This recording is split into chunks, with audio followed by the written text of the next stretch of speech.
السلام علیکم ورحمۃ اللہ وبرکاتہ۔ بسم اللہ الرحمن الرحیم۔ نکاح کرنے کا حکم اللہ نے قرآن مجید میں دیا ہے۔ نکاح کرنا نبی کریم صلی اللہ علیہ وسلم کی سنت طیبہ ہے۔ آج کی ویڈیو میں آپ کو بتایا جائے گا۔ معزز ناظرین، ویڈیو آخر تک ضرور دیکھیں، انشاءاللہ بہت فائدہ ہوگا۔ نکاح کرنا عزت اور سکون کا ذریعہ ہے۔ نکاح نہ کرنے کے نقصانات، نکاح نہ کرنے والوں کا انجام، نکاح میں جلدی کرنا، نکاح کے لیے استخارہ کرنا اور نکاح کے لیے سب سے اچھی عورتیں۔ معزز ناظرین، نکاح میں جلدی کرنے کا حکم سرکار دو عالم صلی اللہ علیہ وسلم نے فرمایا۔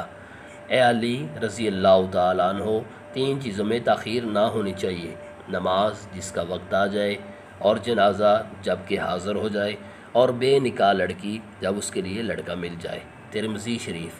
معزز ناظرین، جب لڑکا لڑکی بلوغت کو پہنچ جائیں یعنی بالغ ہو جائیں تو ان کی فوراً شادی کر دینی چاہیے تاکہ وہ زنا جیسے کبیرہ گناہ سے بچ سکیں اور معاشرے میں ان کی عزت پر داغ دبا نہ لگے۔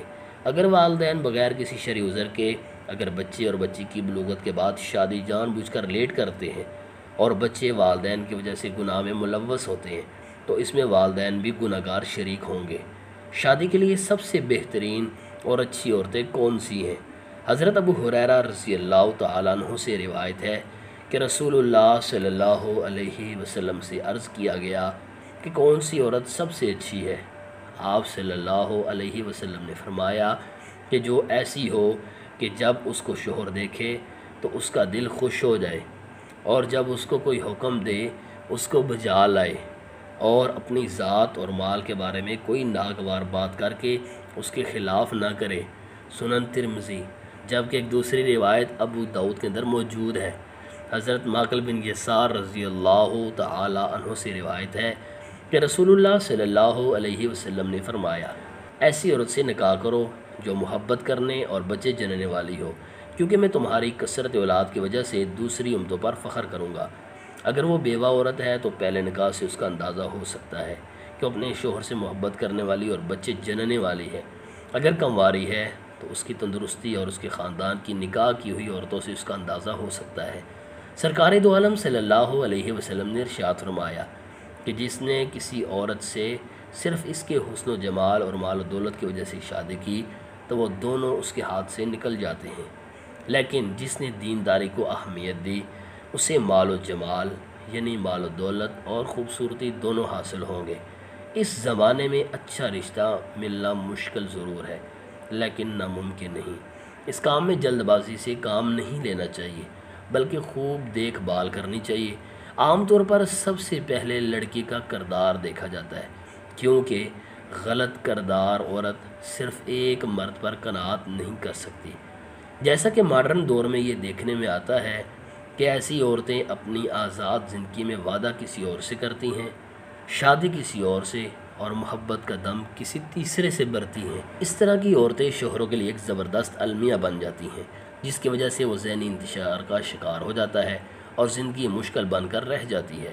دوسری چیز، عورت کا اچھا اخلاق دیکھا جائے۔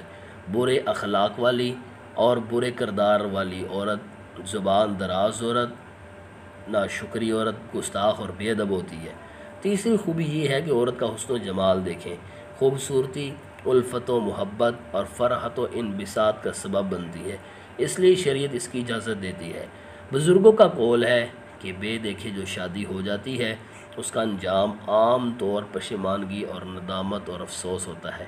دینداری کے ساتھ خوبصورتی اس لیے ضروری ہے کہ عورت کی خوبصورتی مرد کو ادھر ادھر بھٹکنے سے محفوظ رکھتی ہے، لیکن جس کے پیش نظر صرف اتباع سنت ہو اس کے لیے خوبصورتی ضروری نہیں۔ کہ امام احمد بن حنبل نے بے حد خوبصورت لڑکی کی موجودگی میں اس کی ایک ہی آنکھ والی بہن اور کالی بھی تھی مگر اپنی بہن سے زیادہ عقل والی تھی۔ یہ تقوی اور اتباع سنت کی اعلیٰ منزل ہے۔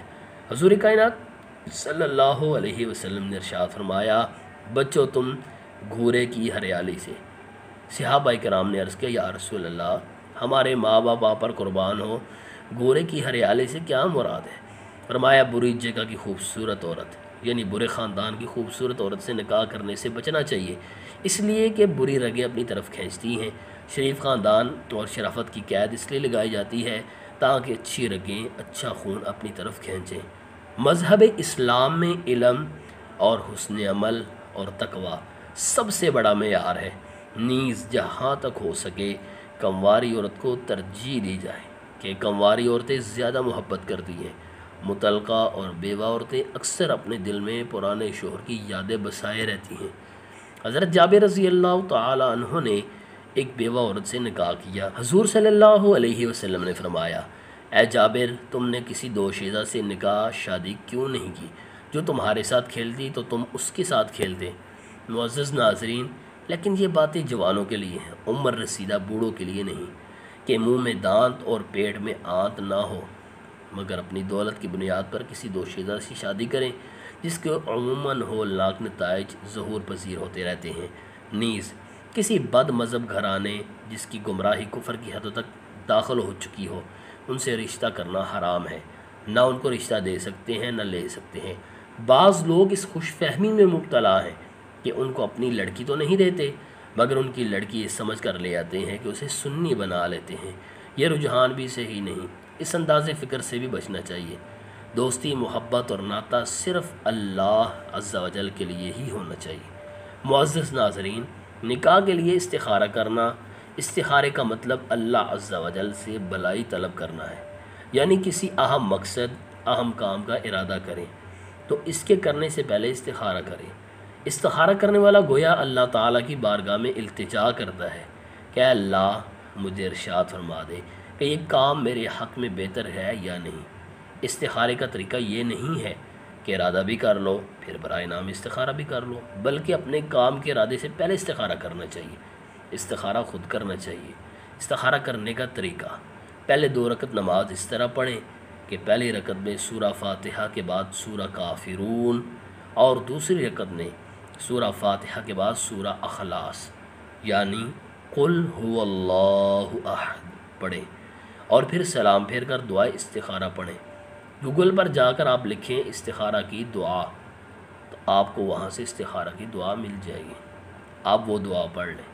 اس کے بعد دائیں کروٹ پر لیٹ جائیں، اگر آپ کے لیے کام بہتر ہوگا تو اس پر آپ کا دل مائل ہو جائے گا۔ معزز ناظرین، جو لوگ جان بوجھ کر نکاح نہیں کرتے ان کے بارے سرکار مدینہ صلی اللہ علیہ وآلہ وسلم نے فرمایا، اللہ ایسے مردوں اور عورتوں پر لعنت کرے جو کہتے ہیں ہم شادی نہیں کریں گے۔ قوت القلوب صفحہ نمبر 419۔ معزز ناظرین، نکاح کرنے والے شخص کی معاشرے میں عزت ہوتی ہے۔ بیوی کو شوہر کے لیے اللہ نے سکون کا ذریعہ بنایا ہے، جیسا کہ قرآن مجید میں ارشاد ہے، دیکھو یہ اللہ تعالیٰ کا کتنا بڑا احسان ہے، اس نے تمہارا جوڑا تمہاری ہی نسل سے پیدا کیا تاکہ تم اس سے سکون حاصل کرو، اور دونوں میں محبت ڈال دی تاکہ تم چین سے رہو۔ مزید فرمایا، تمہاری عورتیں تمہارے لیے لباس ہیں اور تم ان کے لیے لباس ہو۔ جس طرح بدن اور لباس کا بہت قریبی اور ضروری تعلق ہے، اسی طرح شوہر اور بیوی کا بھی بہت قریبی تعلق ہوتا ہے، اور جس طرح انسان کا لباس کے بغیر گزارا نہیں ہو سکتا، اسی طرح شوہر بیوی کا بھی ایک دوسرے کے بغیر گزارا نہیں ہو سکتا۔ جس طرح لباس موسم کی سختی کو روکتا ہے، اسی طرح میاں بیوی مصیبتوں میں ایک دوسرے کے لیے ڈھال اور مددگار بن جاتے ہیں۔ یاد رکھیں، لباس عزت اور شرمگاہ کی حفاظت کرنے والا ہے اور یعنی اور بے حیائی سے بچاتا ہے۔ اسی طرح میاں بیوی بھی ایک دوسرے کی عزت اور آبرو کی حفاظت کے سبب ہیں۔ جس طرح صاف اور خوبصورت لباس سے انسان کو خوشی حاصل ہوتی ہے، اسی طرح اچھے میاں بیوی ایک دوسرے کے لیے سکون اور راحت کا باعث ہوتے ہیں۔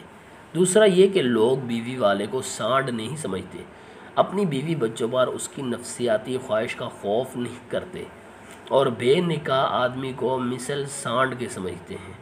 اس کی طرف سے ہر شخص کو اپنی بیوی بچیوں سے خدشہ ہوتا ہے، اور مرد سے عورت کی عزت یہ ہے کہ لوگ اس کے اوپر کسی قسم کا شبہ نہیں کرتے۔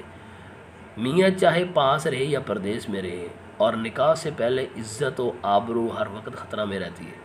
معزز ناظرین، نکاح کرنے کے جسمانی اور سائنسی فوائد: شادی شدہ افراد کی صحت غیر شادی شدہ افراد کے مقابلے میں عموماً بہتر ہوتی ہے، اور 55% افراد میں خطرناک بیماریوں کی وجہ سے غیر شادی شدہ یا طلاق کے بعد تنہا رہنا ہے۔